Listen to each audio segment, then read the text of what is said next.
Hare Krishna. Am I clearly audible and visible to all of you?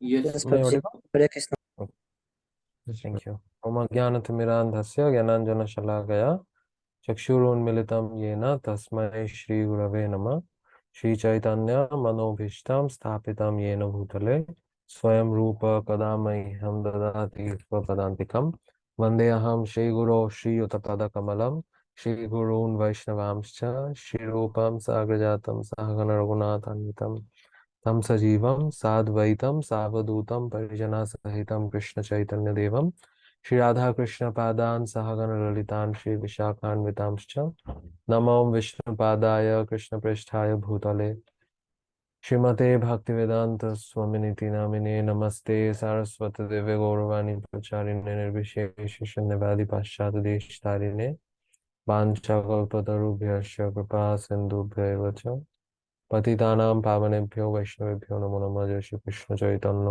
Prabhu Nityanand Shri Advaita Gadadhar शिवासादि Gaur भक्तवृंद। Hare Krishna Krishna Krishna Hare Hare Hare Ram Ram Ram Hare Hare. Hare Krishna.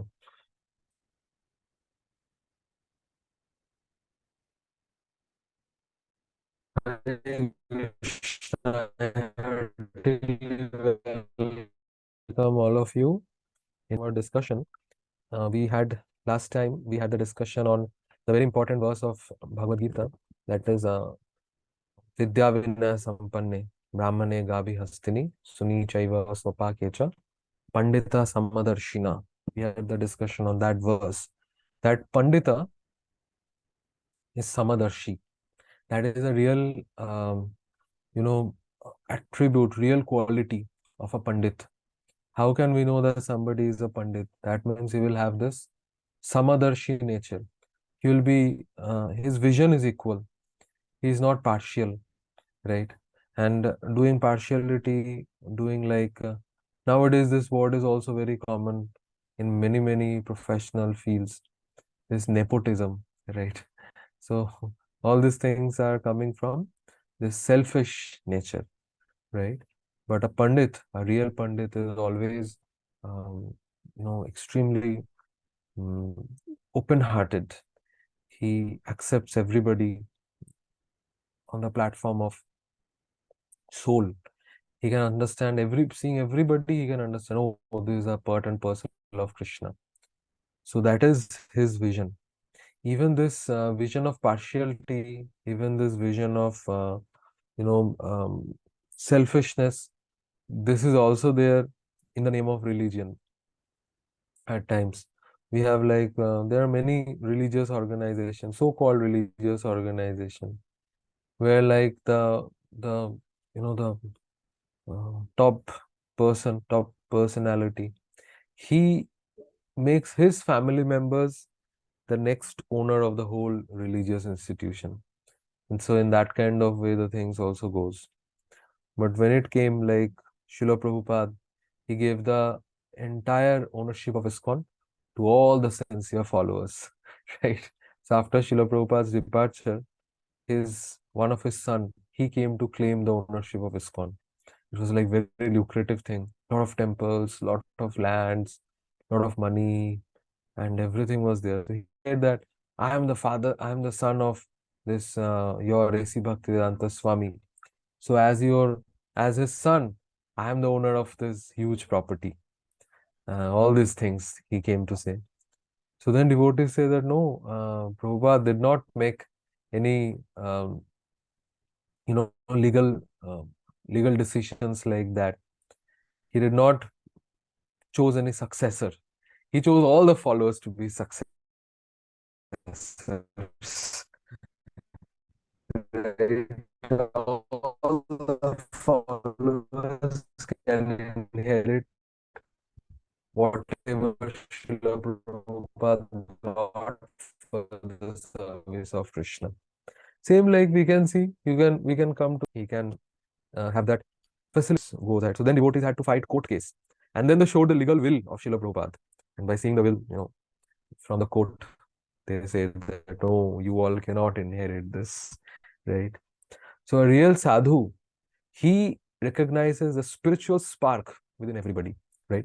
Srila Prabhupada would give the example many times. Like if somebody is going through a Mercedes Benz and there is a rickshaw or there is auto. So the person traveling in the rickshaw or that auto, he says, "Hey rickshaw, auto." He says like this. So then Prabhupada mentioned in lecture, neither that person who is sitting in the rickshaw, he is rickshaw, nor the person who is sitting in Mercedes, he is Mercedes Benz, right? Everybody is separate. Everybody is the owner of that vehicle. And they have an existence beyond that vehicle also. It's not that their existence is dependent on the vehicle. If the vehicle does not exist, still that person will continue to exist. Similarly, if this body does not exist, if this body ceases to exist, that means if death comes, still we as spirit soul will continue to live. And this is the vision of a sadhu. This is the vision of a spiritualist. He sees this spiritual spark within everyone, right? But then one very important factor is that uh, if at all we understand this equality of vision in them, still we do not, we do not externally behave with them in that way. There is external difference in behavior, right? Like everybody is spirit soul, but if there is 10 rasgullas, then I can force Yogesh for 8 rasgullas. But I can't force Shiva for like even beyond 5 rasgullas, right? Like by 5, he will almost get bowled out like that. His situation will be like that. So in this way, everybody is externally, they have different capacities, right?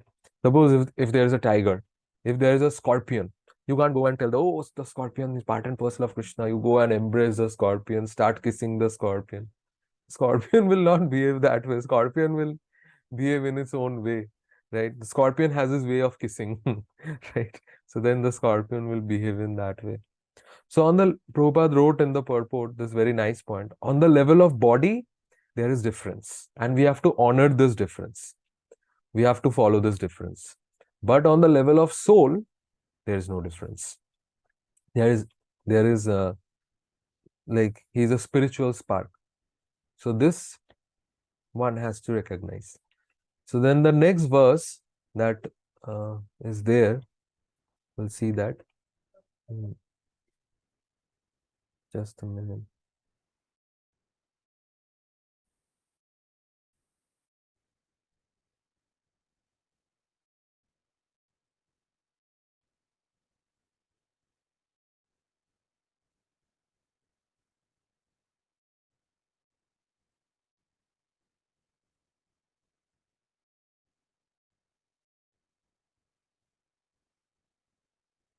Yeah.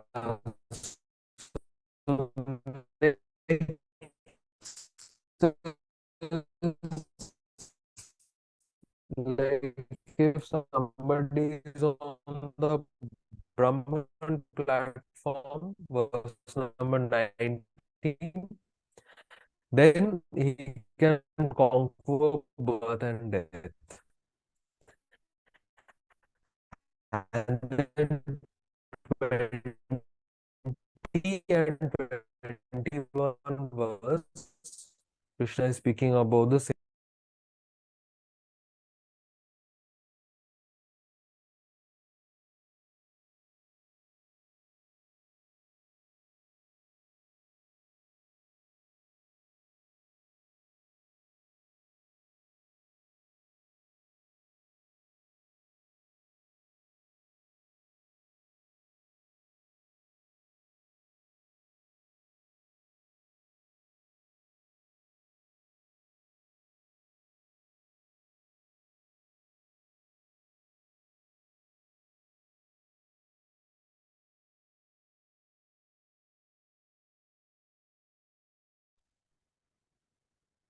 Hare Krishna.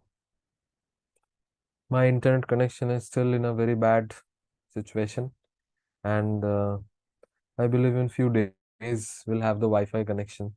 So then I'm hoping some smoothness. But till then, please tolerate, right? At least better than our initial day classes when we did not have a Zoom connection also.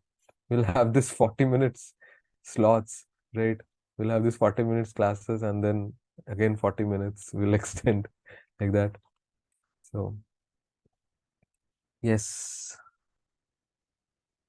So is my screen visible to all of you?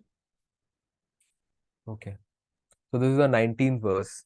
Ihaivatayir jita sargo yesham samyasthitam manam nirdosham hisamam brahma tasmad brahmani te sthita.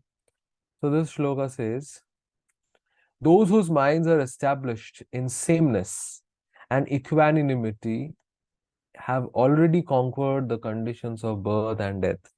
They are flawless like Brahman, and they are already situated in Brahman. So that is a spiritual quality that's spoken. Equanimity of mind, as mentioned above, is a sign of self-realization. Those who have actually attained to such a stage should be considered to have conquered material conditions, specifically birth and death. As long as one identifies with this body, he is considered a conditioned soul. But as soon as he is elevated to the stage of equanimity through realization of self, he is liberated from conditional life. In other words, he is no longer subject to birth in material world, but can enter into the spiritual sky after death. The Lord is flawless because he is without attraction or hatred. Similarly, when a living entity is without attraction or hatred, he also becomes flawless and eligible to enter into the spiritual sky. Such persons are to be considered already liberated, and their symptoms are described below, right? So, one very important thing what Krishna is speaking, that the moment we will follow this, the moment we will possess this kind of mentality, whenever we will have this kind of mentality, then immediately we will stop having birth in this material world. The cycle of birth and death will immediately stop, right? Because whenever we are understanding that everybody is a spiritual spark, then immediately we'll be able to realize that whatever situation we are going through, that is extremely temporary, right? Or whatever behavior others are doing. Suppose somebody is cheating you, right? So you will understand, oh, maybe he's not cheating, but his wrong mentality is cheating me, right? With his wrong mentality, he's trying to cheat me. And he is not able to cheat me as such also. He is able to cheat my body, right? Or my possessions. And I am different from my body. So in this way, one will get a spiritual realization. And when we get spiritual realization, then we qualitatively become one with Brahma, right? That is the Brahma Nirvanam stage, right? Brahma Nirvanam. Brahma Nirvana means that we have become qualitatively one. We start exhibiting the quality of Brahma. So who is Brahma, right? We have to understand who is Brahma. Brahma is Krishna himself, right? Brahma means that which is totally spiritual. There is no touch of materialism in that. Actually, we are also like that. But because we have got a touch of this material world, we have got contaminated.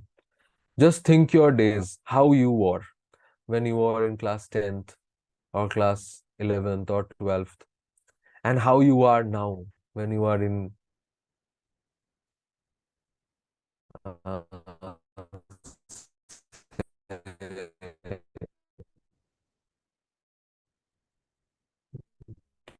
third year, final year,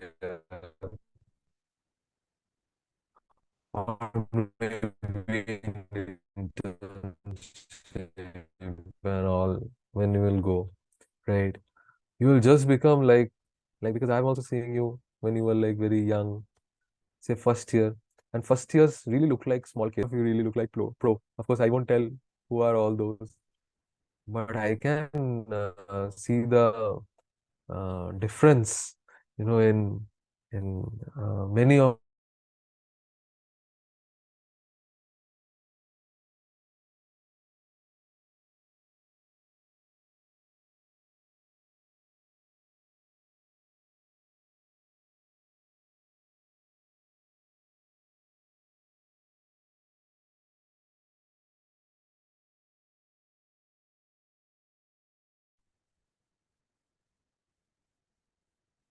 Hare Krishna. Am I audible?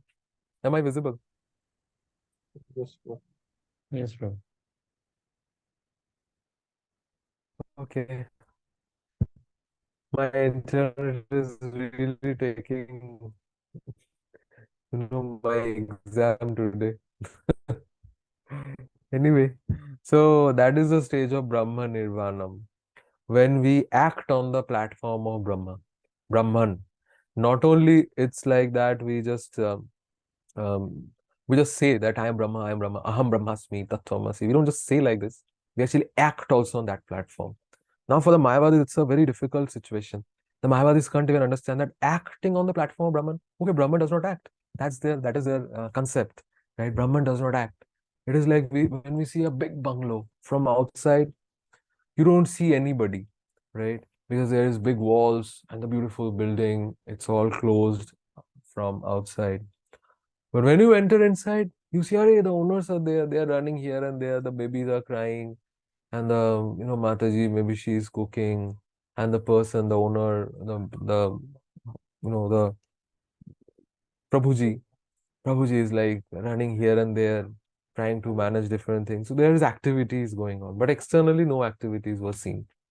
So similarly, even in the Brahman platform, externally nothing is visible. Externally nothing is seen. There is all like Shanti, Shanti, Shanti, all light and everything. But internally, you know, all the activities are going on. So that is the reason Isha Upanishad speaks one verse, one prayer. Isha Upanishad contains one prayer. And in that prayer, it is mentioned that please remove your curtain of Yogamaya. Please remove your curtain of Brahma Jyoti so that I can see your actual form, right? I can see your actual form. I can behold your actual form. So that is what we don't, we should not only speak about being in Brahman, but we should also act on the level of Brahman realized, right? In Brihad Bhagavatamrit, which is the essence of Srimad Bhagavatam, there is one very beautiful thing mentioned, right? Like those who are Mayavadis, for whom the Brahman stage is everything, they consider this is all in all. They don't want to see even the Lord, right? They consider that Brojo is sitting like Hercules, who has the earth on his back and he's like putting his hand like this, and he's like so worried. So Brojo is sitting like that. I was listening to the So, words. That's all. no, it's okay. Understand, no problem. Just I remembered immediately that big picture with, big muscles. He's sitting on the earth at his back and doing like this on his head. So, Varaha Avatar to nose. If he would have taken it on his nose, then he would have been called Varaha Avatar. But it is in his back. Oh, you can remember Kurma Avatar also, Kurma Dev, right? Yes, you can remember Kurma. That what happens to Mayavadis who say that I only want to merge in Brahmajyoti. I don't want to see Lord. I want to go beyond that. So they are adept, they are accustomed to stay in this material world. And this material world is a world of darkness. That is the reason we have to make arrangements for light, right? Some light sources are usually used. So what happens when they enters in Brahmajyoti, then immediately they become blind because there is so much of light, right? Suppose somebody is staying in darkness and suddenly you just put a halogen light on his eyes. What will happen? He will just get like, it will just become kind of a blackout situation. So Brihad Bhagavatamrit mentions that Mayavadis, when they merge, or Brahmavadis, when they merge in Brahma Jyoti, they becomes like a blind fellow. And they just lie down in that um, Brahma Jyoti only. Because they wanted inaction, right? They wanted inaction. So now they have become blind and they are just lying down inactive over there. But the situation is so precarious. The situation is so bad.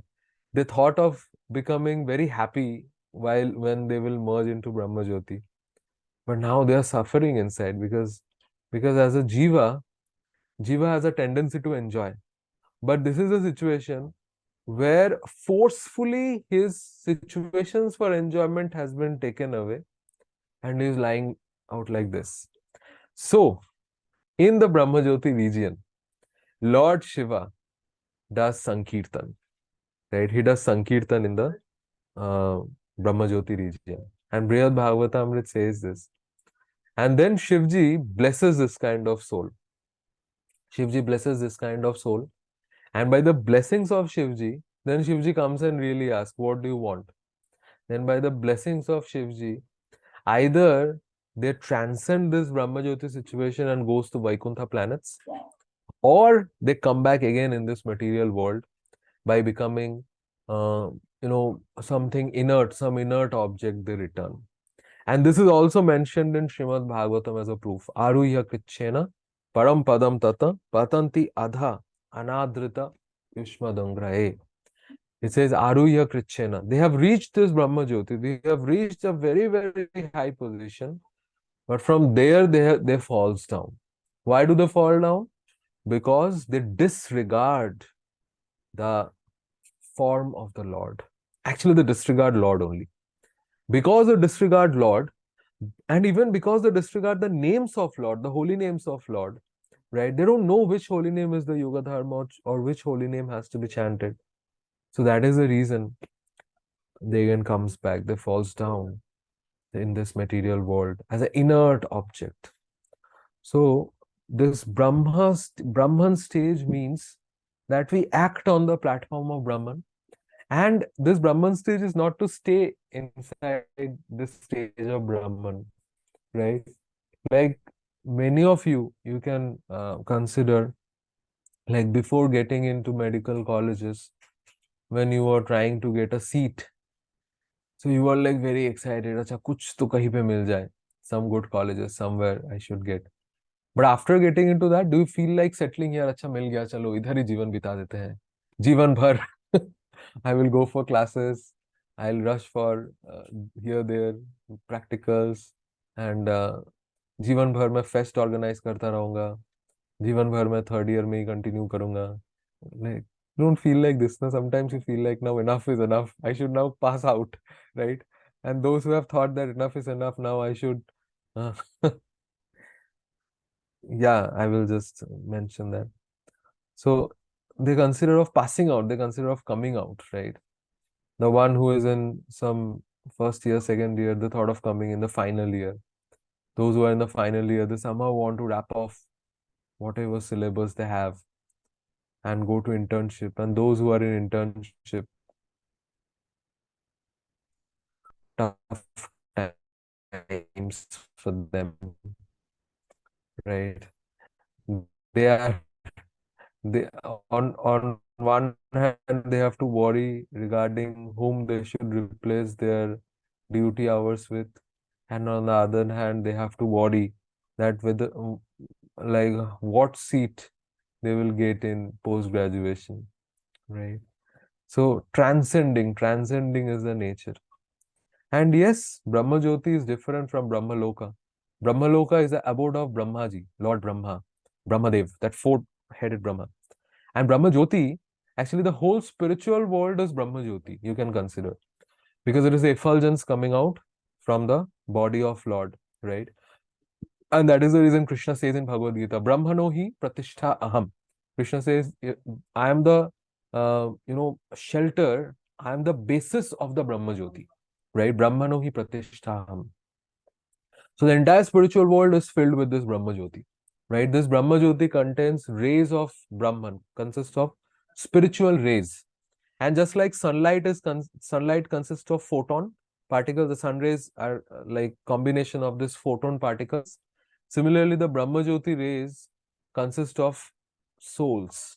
Like the soul actually creates this rays of Brahma Jyoti, right? And in that Brahma Jyoti, different Vaikuntha planets are located. So it's like not just hovering in the space of Brahma Jyoti, but reaching into some Vaikuntha planets where we'll just be free from birth, old age, disease, and death, and we'll be eternally in a beautiful relationship with Lord in one of his various forms. So in the next two verses, basically, Krishna will speak about the qualities of a self-realized person. right? So in the 20 it is mentioned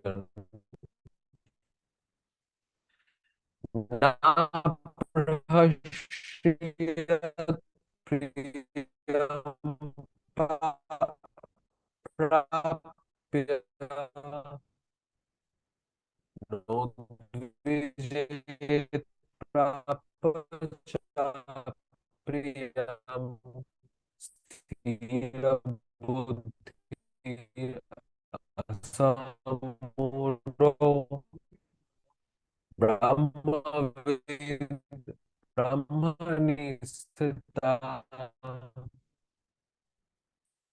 Yes, can one of you please read the translation?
Hare Krishna.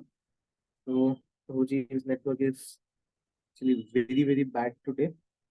And maybe some of you have visited the temple area, so it's kind of remote.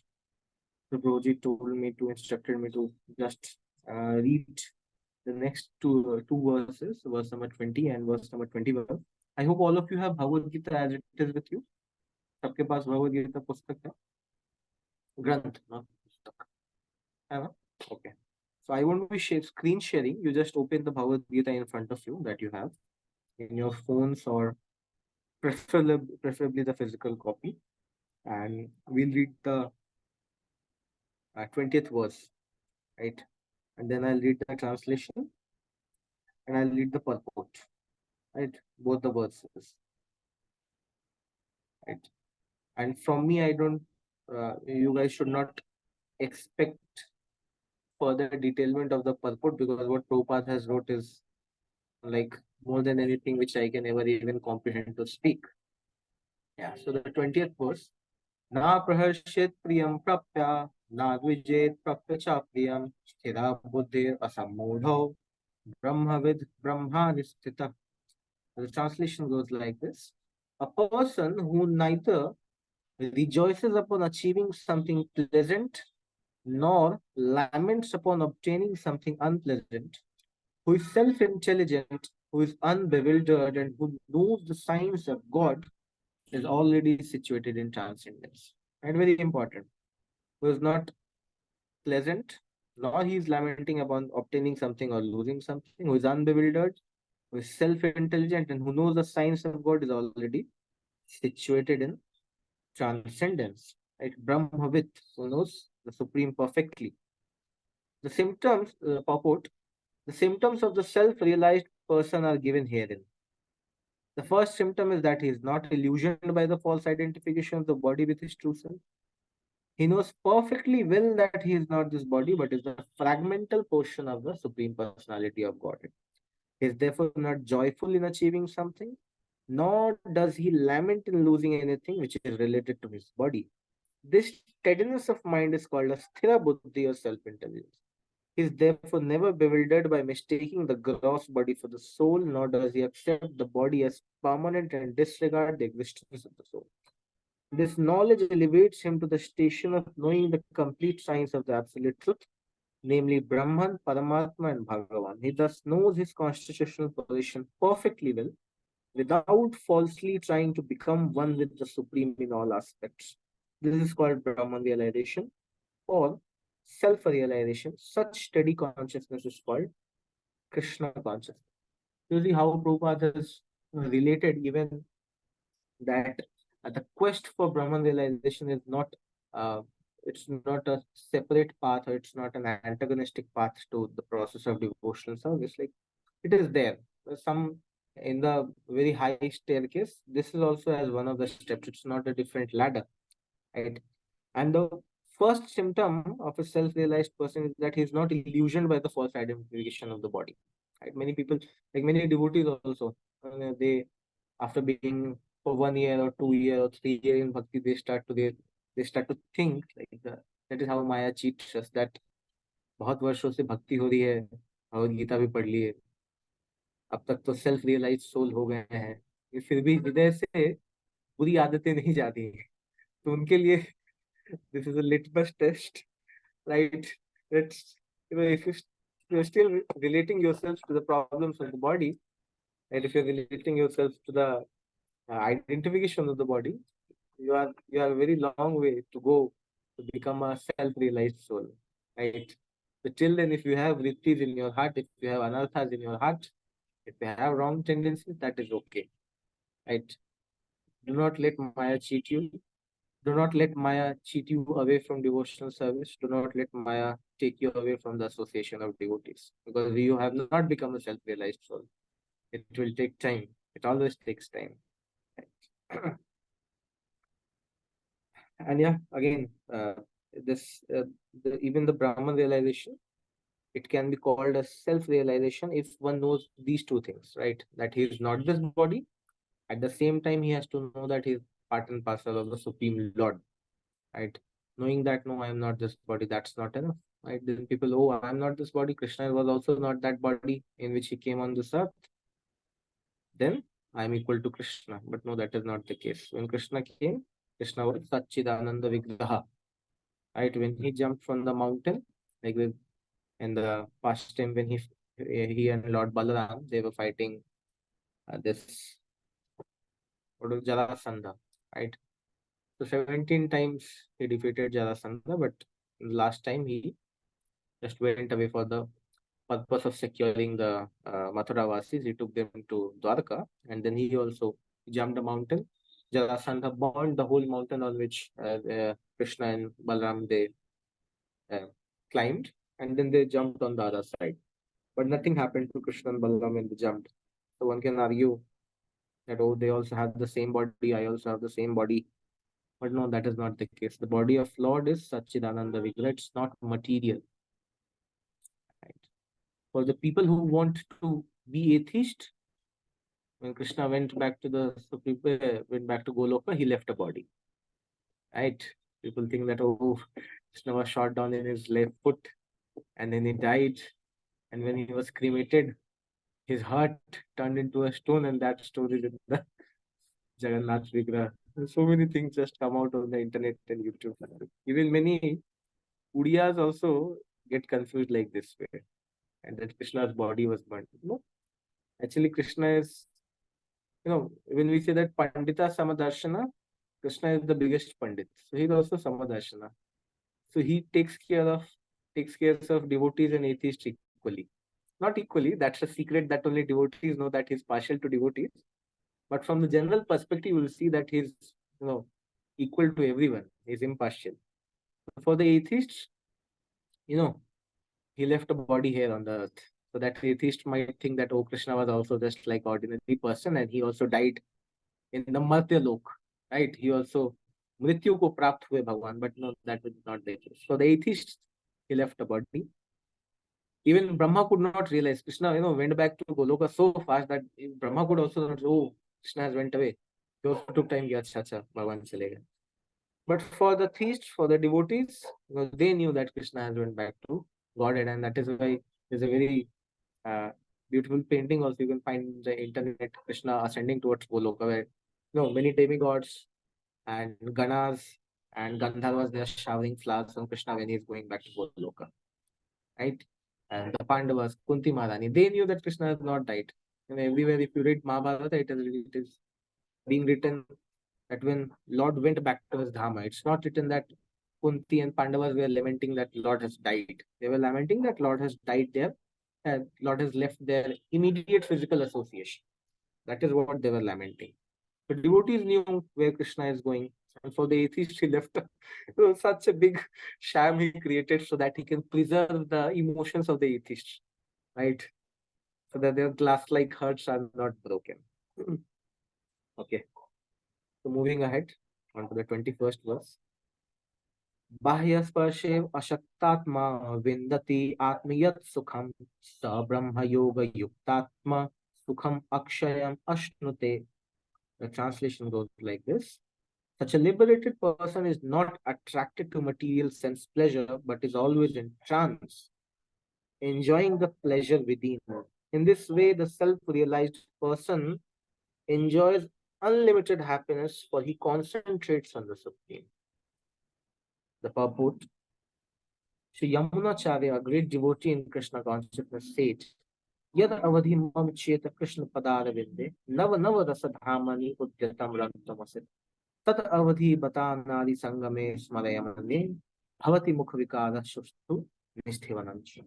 Since I have been engaged in the transcendental loving service of Krishna, realizing ever new pleasure in him, whenever I think of sex pleasure, I spit at the thought and my lips curled with distaste. A person in Brahma Yoga or Krishna consciousness is so absorbed in the loving service of the Lord that he loses his taste for material sense pleasure altogether. The highest pleasure in terms of matter is sex pleasure. The whole world is moving under its spell, and a materialist cannot work at all without this motivation. But a person engaged in Krishna consciousness can work with greater vigor without sex pleasure, which he avoids. That is the taste, that is a test and spiritual realization. Spiritual realization and sex pleasure go ill together. A Krishna conscious person is not attracted to any kind of sense pleasure due to his being a liberated soul. Right? So many of us have this particular anartha in our heart of sexual desire. Each one of us have that in some capacity or the other. It's mentioned the whole world is moving under its spell. We are not different from the world, right? We are also part of the same world. The very beautiful and I would say very practical line Shri Yamunacharya mentioned, that whenever I think of the transcendental loving service of Krishna, whenever we see the vision of Krishna in our mind, in our eyes, in our heart, somehow his lips at least curled, or he spat at the even the thought of this bodily sexual desire, right? This bodily kama, and it's not the spiritual kama that he's mentioning; it's the bodily kama of. And what is this body? If you I remember the very beautiful story of the liquid beauty. I think most of you might remember the story of liquid beauty. Prabhupada mentioned this, and it has been included in, I think, the fourth or the fifth session of the Discover Yourself series. And how there was a very beautiful lady. I am just repeating this story. I know many of you know, but still this story is very important. Okay. So yeah. So a lady, and there was once a very beautiful lady, and there was a merchant. I'll say the story in very short. The merchant got attracted to the body of the lady, and this lady somehow had a little bit understanding of the scripture. So when this married merchant approached her, she told him that, why are you running after this body? You are a respected merchant. You already have a wife. But again, the merchant kept on insisting that he wanted to enjoy with her. So this lady asked him to come after 1 week, right? So when after 1 week the merchant returned, in front of the house, he could not see the lady. Rather, he found a very frail, ill-looking woman, right? Shedding hairs, with big nails, stinking, right? The merchant asked that, oh, where is that beautiful lady? So the lady, oh, actually, I'm the lady you were running after. Where is your beauty? The merchant asked. To go and see those 2 pots in front of my gates, you will find my beauty over there. And what the lady had done, that she had collected her stool and vomit in that patra, in that in those pots for the 1 week. She was taking purgatives and laxatives, and she was not eating any food. She was just vomiting and passing stool. So as a result, she became very weak.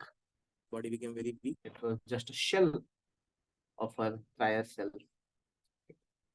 So then the person realized. So that is the case with each one of us. A viral illness strikes us, and we just start to pass mucus from our mouth, from our nose. But does that look beautiful? Is that sight beautiful? That happens to everyone. Even the most beautiful people on the planet. The Forbes comes out with a list of the most desirable men and the most desirable women. Right? So for all of them, this is the case. Right? You cannot tolerate them when they are ill. You cannot tolerate the mucus, stool, and urine. That is what our body is made up of. So that is why. And so, can you just work on disgust? No, one cannot just work on this by the principle of disgust, that you negate everything and then you'll become free. No. Actually, our tendency is we are very niche and we are very patita. Even when we know that all of this is very disgusting and bad, still somehow like a pig, our nose goes to the stool, right? So that is why then another thing is required, something higher, something better is required, where we can resituate our pig-like noses, right? So then Krishna consciousness comes into the play, right? So one should always be engaged in the transcendental loving service of Krishna. Then maybe from this platform of being a Shukara, right, we can elevate ourselves. So again, one of the differences between, when people say that Aham Brahmasmi, they said, Apunich to Bhagwan. So they should realize that when Lord came, Keshava Dhrita, Shukara Rupa, Jai Jagdish Hare, right? But you do not say that to the animal, the pig on the street, right? That Keshava Dhrita Shu, Jai Jagdish Hare, Jai Pig Hare. We do not say that, right? So that is why the Lord can come in any form and he'll be Jai Jagdish Hare. But we should not act like pig on the streets and pig in our homes, right? Because we are not Jai Jagdish Hare. Okay. Here I'll end.